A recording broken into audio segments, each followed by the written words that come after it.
আল্লাহ আমার রব, এই রবি আমার সব। দামে দামে তুন মনে তারি অনুভব।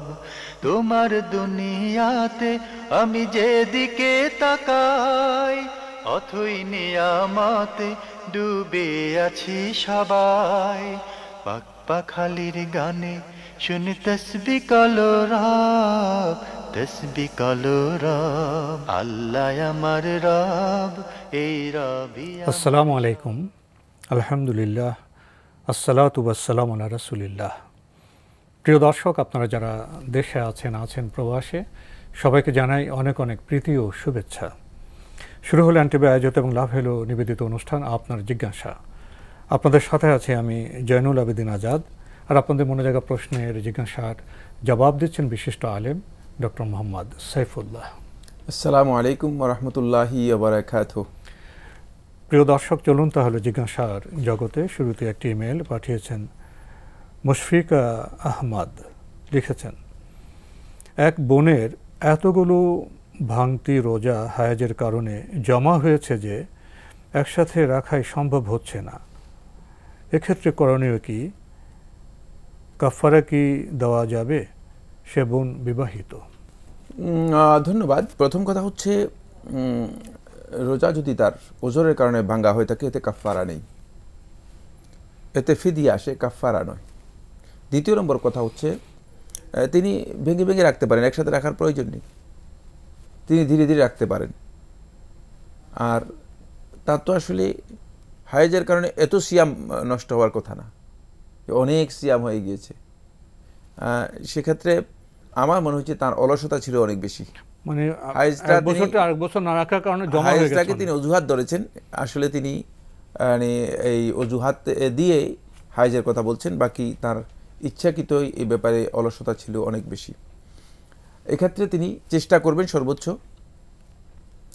ভেঙে ভেঙে রাখতে পারেন, মাসে 3টি রাখতে পারেন, অথবা সপ্তাহে বৃহস্পতি সোম বৃহস্পতি রাখতে পারেন।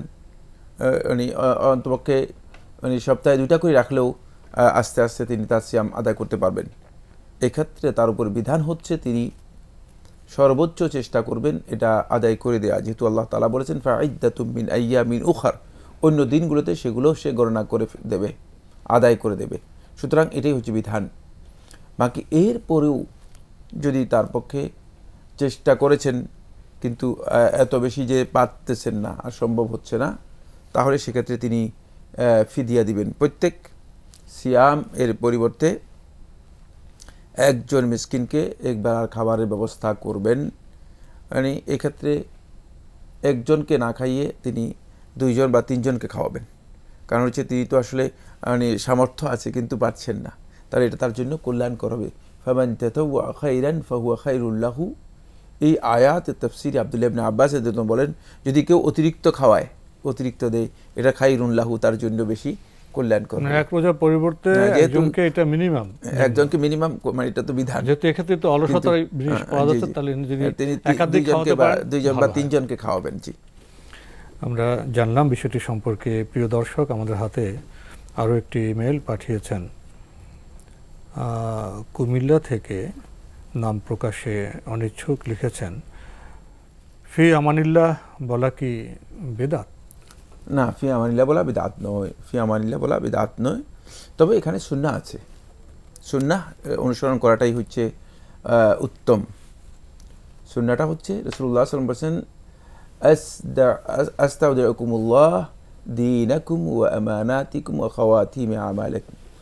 এটা যদি কেউ বলেন, এটা তার জন্য উত্তম। কিন্তু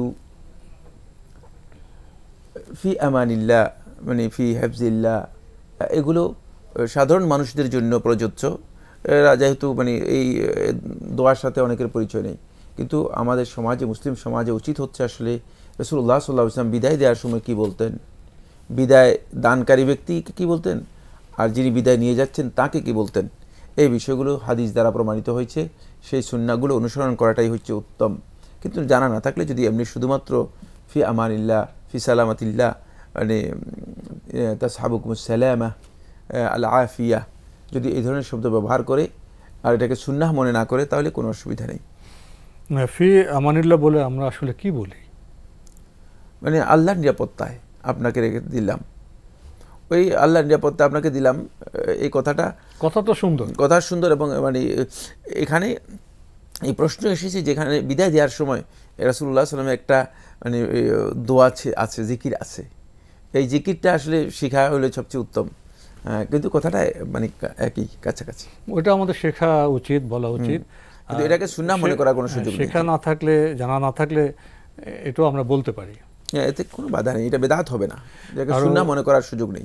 লিখেছেন ফুটবল, ক্রিকেট, ভলিবল, হাডুডু, টেনিস ইত্যাদি খেলা কি জায়েজ? সব খেলাকে পেশা হিসেবে গ্রহণ করা কি বৈধ?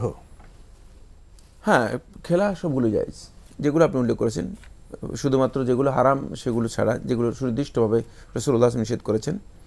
বাকি ফুটবল, ক্রিকেট, ভলিবল, হাডুডু, টেনিস এগুলো সবটাই হালাল, জায়েজ, এবং এগুলোকে পেশা হিসেবে গ্রহণ করাও জায়েজ।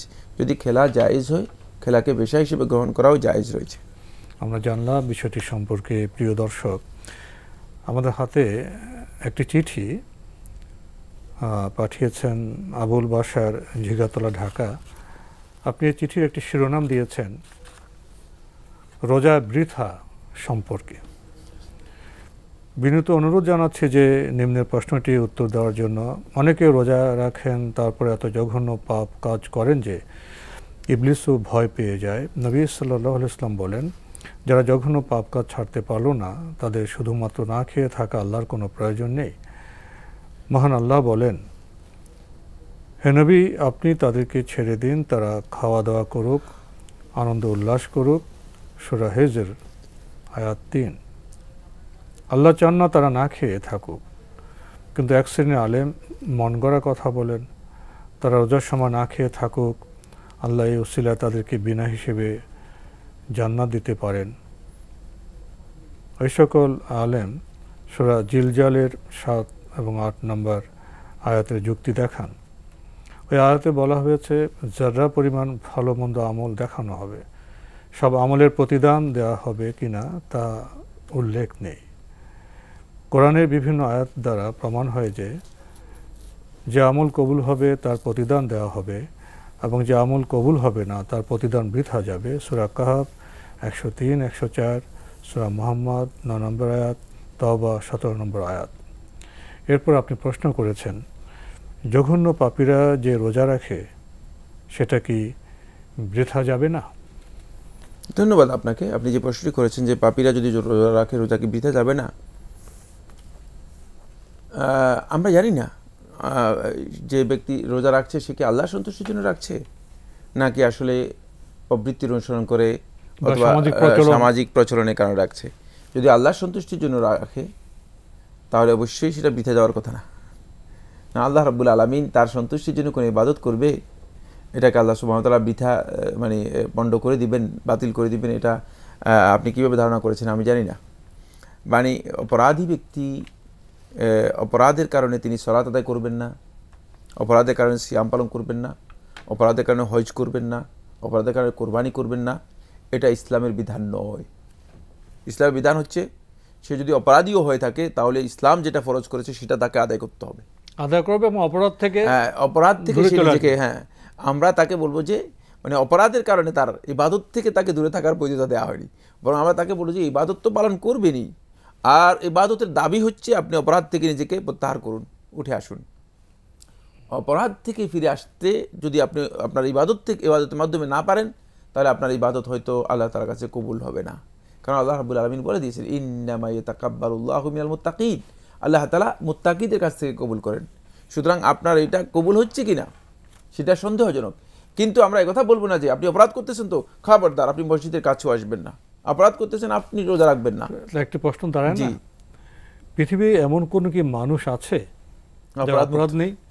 যদি ওনার যুক্তি মেনে নেওয়া হয় তাহলে তো পৃথিবীর কোনো মানুষের ইবাদত করা না, ইবাদতের কোনো প্রয়োজন নেই। জি না, এই কথাগুলো এগুলো অহেতুক কথাবার্তা ছাড়া আর কিছুই নয়। আমাদের ইতিবাচক দৃষ্টিভঙ্গি বলবে আপনি তো ইবাদত করছেন, ভালো কাজ করছেন, তো এর সাথে খারাপ কাজগুলো যায় না, ওখান থেকে আপনি মুক্ত হয়ে। আল্লাহ সুবহানাহু ওয়া তাআলা ঈমানদারদেরকে ইবাদত করতে বলেছেন, কিন্তু ঈমানদাররা গুনাহ করবে এটাও তো আল্লাহ তাআলা জানেন। এর পাশাপাশি এই জন্য আল্লাহ তাআলা ঈমানদারদেরকে ক্ষমা প্রার্থনা করতে বলেছেন, তওবা করতে বলেছেন। তুবু ইলাল্লাহি জামিআন আইয়ুহাল মুমিনুন, হে ঈমানদারগণ তোমরা আল্লাহর কাছে সবাই তওবা করো। তো তওবা করবে কেন যদি তার অপরাধ না থাকে? সুতরাং এখান থেকে বোঝা যাচ্ছে যে আল্লাহ সুবহানাহু ওয়া তাআলা বান্দাদেরকে মানে তওবা করলে ক্ষমা করবেন এবং তওবা করতে বলেছেন, ইস্তেগফার করতে বলেছেন। সুতরাং বান্দা অপরাধ করবে, এটাই স্বাভাবিক, এবং ইবাদতও করবে। বান্দা যখন ইবাদত করবে, ভালো কাজ করবে, সেই সময়টুকু তো তিনি অন্যায় থেকে অপরাধ থেকে দূরে থাকছেন। জি জি, এটা তো একটা ইতিবাচক ফল আছে। বান্দা তো এমন না যে শতভাগ শুদ্ধ বা শতভাগ মন্দ, তার মধ্যে ভালো মন্দ হওয়ার প্রবণতা আছে। যে ভালো চর্চা করবে, ইবাদতের চর্চা করবে, তার থেকে মন্দ আস্তে আস্তে দূর হয়ে যাবে। আমরা তো এটাই আশা করি। অবশ্যই অবশ্যই অবশ্যই ইবাদত করবেন। এরপরে তিনি ইবাদত যদি তার আল্লাহ তাআলার কাছে কবুল হয়ে থাকে, ইবাদত তাকেই অপরাধ থেকে বিরত করবে। আর ইবাদতের চেতনা তার মধ্যে আসতে হবে। জি, হাতে একটি ইমেল পাঠিয়েছেন মোহাম্মদ আবু তালেব, দুর্গাপুর, রাজশাহী থেকে। আগের ইমেল আপনার আরেকটি প্রশ্ন রয়ে গিয়েছিল। আপনি আপনাদের এলাকার কিছু আলেমের কথা বলেছেন যারা আপনি বলছেন হানাফি মাযহাবের অনুসারী, এবং তারা বলছেন যে হানাফি মাযহাব মানা ফরজ। এরপরে তারা আরও বলেন আল্লাহ সর্বত্র বিরাজমান, আল্লাহ নিরাকার, রাসূল সাল্লাল্লাহু আলাইহি ওয়াসাল্লাম নূরের তৈরি, রাসূল সাল্লাল্লাহু আলাইহি ওয়াসাল্লামকে সৃষ্টি না করা হলে সারা মখলুকাত সৃষ্টি হতো না, রাসূল সাল্লাল্লাহু আলাইহি ওয়াসাল্লাম জিন্দা নবী, তিনি কবরে নামাজ পড়েন, এক হাফেজ 40 জন লোককে সুপারিশ করে জান্নাতে নিয়ে যাবেন। এ সকল যাদের আকীদা, তারা কি ঈমানদার না ঈমান হারা? কোরআন হাদিসের আলোকে জবাব দেবেন। যদি কোনো ব্যক্তি তার তথ্যগত বিভ্রাট অথবা অজ্ঞতার কারণে অথবা মানে যথাযথ ইসলামী জ্ঞান না থাকার কারণে কোনো ব্যক্তি যদি এই আকীদা পোষণ করেন অথবা এই ধরনের কথাবার্তা বলেন, তাহলে সে এর মাধ্যমে কাফির হয়ে যাবে না, যতক্ষণ পর্যন্ত তাকে। আর এই যে কথাগুলো হানাফি মাযহাবকে কথাগুলো বলে সমর্থন করে না, ওইটা তো পরের কথা আসবো। মানে ততক্ষণ পর্যন্ত সে কাফির হবে যতক্ষণ পর্যন্ত তাকে এই বিষয়ে সুস্পষ্ট নলেজ দেওয়া না হবে, কোরআন এবং হাদিসের সুস্পষ্ট নলেজ না দেওয়া হবে। নলেজ দেওয়ার পরে যদি সে বলে যে আমি কোরআন হাদিস মানি না, তাহলে সে ব্যক্তি কাফের হবে, কোনো সন্দেহ নেই। বাকি খেয়াল রাখতে হবে যে এরপরে যে বিষয়টি সেটা হলো, এখানে অনেকগুলি বিষয় একসাথ করেছেন। মানে কিছু বিষয় আছে নফল বিষয়, কিছু বিষয় আছে ফরজ বিষয়, কিছু বিষয় আছে আকীদাগত বিভ্রাট, কিছু বিষয় আছে শাব্দিক বিভ্রাট। এখন এগুলো প্রত্যেকটা পয়েন্ট যদি আমি আলাদা আলাদা করে আলোচনা করি, তাহলে আমার মানে অন্তপক্ষে 10টা প্রোগ্রামের প্রয়োজন। মানে এই ধরনের বিষয় আল্লাহ সর্বত্র বিরাজমান, আল্লাহ নিরাকার, এই বিষয়গুলো মুদ্রা কথা কি? মুদ্রা কথা হচ্ছে এগুলো সবগুলোর ব্যাপারে আমাদের সমাজের মধ্যে একেবারে নিরেট মূর্খতা আছে। যে সমস্ত আলেমদের কথা বলেছেন, তার আলেমদের কাছেও ইলম নেই, কারণ তারা আকীদার এই জ্ঞানগুলো অর্জন করেনি। এরপরে যে পয়েন্টটি সেটা হলো, এই যে কথাগুলো বলেছেন এগুলো কি ইমাম আবু হানিফা রাহমাতুল্লাহ থেকে এসেছে বা হানাফি মাযহাবের বক্তব্য? না, এটা মিথ্যা কথা, এটা একেবারেই বানাউট কথা। হানাফি মাযহাব যেটাকে বলা হচ্ছে প্রচলন হয়ে গেছে, প্রচলিত কথা তারা বলছে। হানাফি মাযহাবের আলেমগণ কেউ এই কথাগুলো বলেননি। হানাফি মাযহাবের কোনো নির্ভরযোগ্য কিতাবে এই ধরনের বক্তব্য পাওয়া যাবে না। এগুলো পরবর্তী যুগের আলেমরা নিজেরা তৈরি করে মাযহাবের নামে চালিয়ে দিচ্ছেন। সুতরাং মাযহাবের নামে যেগুলো চালিয়ে দিচ্ছেন সেগুলো দিয়ে মাযহাবকে কলুষিত করবেন, এটাও কিন্তু ভুল কাজ। মাযহাব অপিনিয়ন, আলেমদের গবেষণালব্ধ জ্ঞান, অভিমত। সুতরাং মাযহাবের একটা মানে আলেমদের গবেষণার একটা মর্যাদা আছে, তাদের বক্তব্যের একটা মর্যাদা আছে। সুতরাং মাযহাবকে আপনি কলুষিত করবেন, মাযহাবকে আপনি খারাপ ধারণা করবেন এই ধরনের বক্তব্য দিয়ে, না, এটার সুযোগ নেই। আরেকটি বিষয় যে মাযহাব মানা যে ফরজ বলেছেন, এই যে ফরজ, এটা ইমাম আবু হানিফা রাহমাতুল্লাহ বলেছেন কিনা, তার ছাত্ররা কেউ বলেছেন কিনা? সুতরাং যদি ইমাম আবু হানিফা রাহমাতুল্লাহ এটা না বলে, তো তিনি যদি কথা বলেন ইজা সাহাল হাদিসু ফাহুয়া মাযহাবি, যদি সহিহ হাদিস পাওয়া যায় আমার বক্তব্যের বিপরীতে, তাহলে সেটাই হচ্ছে আমার মাযহাব। তাহলে বলুন তো আমরা ইমাম আবু হানিফা রাহমাতুল্লাহ কোনটা মাযহাব ধরবো? মাযহাব হচ্ছে যেটা সহিহ হাদিস, সেটাই ইমাম মাযহাব। আমরা তো অনেকে তার কথা জানি না। সুতরাং ইমামের মানে এই কথা বলার সুযোগ নেই ইমামের নামে, যে ইমাম আমাদেরকে বলে গেছেন যে ইমামের মাযহাবকে কি করতে হবে, আমাদেরকে ফরজ মনে করে সেটাকে মানতে হবে। আর আরেকটি কথা খুব ভালো করে জেনে নিন, যদি ইমাম আবু হানিফা রাহমাতুল্লাহ মাযহাব ফরজ হয়, তাহলে এই ফরজ কত সালে হয়েছে? ইমাম রহমতুল্লাহ আলাইহির মৃত্যুর আগে হয়েছে না পরে হয়েছে, এই মাসালা আসবে। মৃত্যুর আগে যদি হয়, মানে মৃত্যুর আগে যদি হয়, তাহলে উনার জীবদ্দশায় উনি যে সমস্ত বক্তব্য দিয়েছেন, যেগুলো থেকে উনি কী করেছেন, রুজু করেছেন, ফিরে গেছেন, সেগুলো কি পারবেন না? সেগুলো তো মাযহাব হবে না। আর উনার জীবদ্দশায় যে যারা উনার বক্তব্যে দ্বিমত পোষণ করেছেন তাদের ব্যাপারে কি পোষণ করবেন? যে তারা কি মানে ফরজ লঙ্ঘন করেছেন? মোটেও না। আচ্ছা, মৃত্যুর পরে যদি হয় থাকে, মানে উনার মৃত্যুর পরে যদি হয় থাকে, তাহলে উনি উনার মৃত্যুর পরে উনার ছাত্ররা বিভিন্ন ধরনের অভিমত দিয়েছেন এবং আইমাতুল ইজতিহাদ অনেকেই অনেক গবেষণা করেছেন, মত পার্থক্য হয়েছে। তাহলে যদি ফরজ হতো, তারা কেউ কি এই মত পার্থক্য করতেন? হ্যাঁ, ইমাম মালিক রহমতুল্লাহ আলাইহি দ্বিমত পোষণ করেছেন, ইমাম শাফি দ্বিমত পোষণ করেছেন, ইমাম আহমদ ইবনে হাম্বল রহমতুল্লাহ দ্বিমত পোষণ করেছেন। তার সময় তার উপস্থিতিতে ইমাম সাউরি রহমতুল্লাহ আলাইহি, সুফিয়ান সাউরি রহমতুল্লাহ দ্বিমত পোষণ করেছেন, ইমাম আব্দুর রহমান আল আউজাঈ রহমতুল্লাহ দ্বিমত পোষণ করেছেন, ইমাম রাইস ইবনে সাদ আল মাসরি রহমতুল্লাহ আলাইহি দ্বিমত পোষণ করেছেন। সুতরাং এখান থেকে বোঝা যায় এটি আসলেই ফরজ নয়। ফরজ আমরা বলছি, আসলে আমরা একটি বিভ্রান্তির মধ্যে আছি। এটা আলেমদের বক্তব্য। যদি কেউ গ্রহণ করেন, যদি কেউ গ্রহণ করেন, তিনি গ্রহণ করতে পারেন। অবশ্যই আমরা আলেমদেরকে সম্মান করব, তাদের বক্তব্যকে সম্মান করব। যদি কেউ গ্রহণ করতে চান, তিনি গ্রহণ করতে পারেন, কিন্তু তিনি এটাকে দ্বীন মনে করবেন না, ফরজ মনে করবেন না। আমরা জানলাম বিষয়গুলি সম্পর্কে। প্রিয় দর্শক, আমাদের হাতে আরও একটি ইমেল, এটি পাঠিয়েছেন পুলক বিন জসিম, শহীদবাগ, ঢাকা থেকে। লিখেছেন, বিকাশের মাধ্যমে শপিং করলে যে ক্যাশব্যাক দেয়, সেটা কি আমি চাইলে গ্রহণ করতে পারবো? হ্যাঁ, বিকাশের মাধ্যমে যে ক্যাশব্যাক দেওয়া হয়ে থাকে, এটি গ্রহণ করতে কোনো ধরনের বাধা নেই। কারণ এটা বিকাশ আপনাকে সুদ দিচ্ছে না। বিকাশ যাতে করে আপনি লেনদেনটা বিকাশের মাধ্যমে করেন, এই জন্য বিকাশ আপনাকে একটু মানে অতিরিক্ত প্রণোদনা দিচ্ছে, উৎসাহিত করছে। এর অর্থ হচ্ছে যে আপনাকে একটা গিফট দেওয়া হচ্ছে। গিফটটা আপনাকে বিকাশ কোত্থেকে দিবে? বিকাশ তো মানে বিকাশের কোম্পানির লোক এসে আপনার বাড়িতে গিফট দিয়ে যাবে, এটা সম্ভব না, যেহেতু বিকাশ অনলাইনের মাধ্যমে। সেই জন্য অনলাইনে এই জন্য অনলাইনে আপনাকে ক্যাশব্যাক দিচ্ছে। সুতরাং এই গিফটটা আপনার গ্রহণ করতে কোনো ধরনের বাধা নেই, এটি জায়েজ। আরও লিখেছেন, ভাবিকে কি বিয়ে করা জায়েজ? ভাবিকে বিয়ে করা জায়েজ মানে কোন সময়? ওইটাই, মানে ভাই থাকা অবস্থা না ভাই ইন্তেকালের পর? ভাবিকে বিয়ে করা জায়েজ যদি ভাইয়ের মৃত্যু হয় অথবা ভাই তালাক দেয়। কিন্তু ভাই জীবিত আছে, বিবাহিত ভাইয়ের স্ত্রীকে বিয়ে করা হারাম, অথবা বিয়ের ক্ষেত্রে তাকে প্রলুব্ধ করা, উত্তেজিত করা, সেই দৃষ্টিতে যাওয়া, এবং সেই পথে যাওয়া, এটি পরকীয়া করা, এটা হারামের চেয়েও জঘন্যতম অপরাধ। হারামের চেয়েও জঘন্যতম অপরাধ। কারণ এর মাধ্যমে আপনি মানে একদিক থেকে মানে জেনা ব্যভিচারের একটা কাজের সাথে জড়িত হয়েছেন, অপর দিক থেকে একজনের সংসার বা পরিবারকে নষ্ট করে দিয়েছেন। সুতরাং এটি ভয়ঙ্কর অপরাধ, খবরদার। জি, আমরা জানলাম বিষয়টি সম্পর্কে। প্রিয় দর্শক, আমাদের হাতে আরও একটি ইমেল, যিনি পাঠিয়েছেন নাম প্রকাশে অনিচ্ছুক। আপনি একটি ভূমিকা দিয়েছেন, I do appreciate if you please ask attached question to doctor Mohammad Saifullah for answer in line with Islamic শরিয়া। এরপরে আপনি একটি দীর্ঘ চিঠি লিখেছেন, আমি প্রবাসে আপনাদের অনুষ্ঠানে নিয়মিত দর্শক। আমাদেরকে হেদায়েতের পথে চড়ায় আপনাদের প্রচেষ্টা আল্লাহ সফল করুন। আজ আমার 3টি প্রশ্ন উত্তর জানালে কৃতার্থ হব। 1, বিমানে দেশে যাওয়ার পথে 2 বাঙালি পর্দানশীল বয়স্ক মহিলার কথা শুনে আমি স্তম্ভিত হয়েছি। ওনারা রাগের বশত দুজনে একটু উচ্চ কণ্ঠে কথা বলছিলেন।